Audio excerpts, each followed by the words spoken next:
I want to read a little small portion of an editorial that was published in an American newspaper, the Louisville Courier Journal. It was published, I believe, on Holocaust Remembrance Day.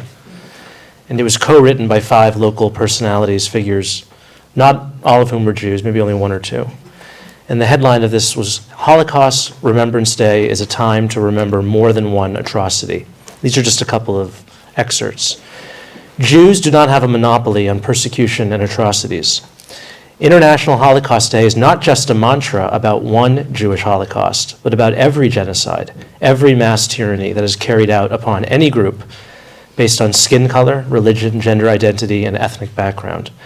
We must not forget nor suppress the truths of all those crimes that happened and are still happening. Hitler was just one of many dictators. The list of tyrants, past and present, continues with the addition of names from around the globe today. These autocrats masquerade as religious leaders or elected officials, grandstanding with worthless facts and solutions to non-existent problems, like teaching about race in schools and banning books. So, how do you respond to that? That essentially Ron DeSantis is Adolf Hitler. That seems to be the conclusion. That seems to be the conclusion that's being put forward by that. And this is not some hyperbolic, silly argument. This was published by 5 local upstanding pillars of the community in Louisville. And go ahead. So, with much of that, I don't have a problem. With much of that, I can certainly agree that we have to be on guard and with respect to the importance of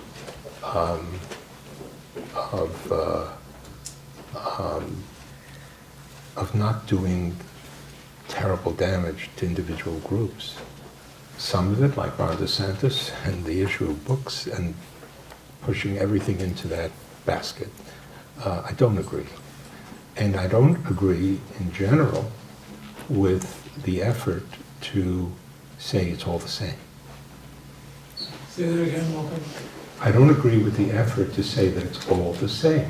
Then every genocide is the same. Every genocide is the same. Every crime against humanity is the same.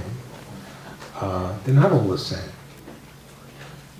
As it happens, the Holocaust was, I don't know about very ancient history, pre-recorded history, but since the recording of history, it's probably the greatest and certainly the most focused genocide that has ever taken place.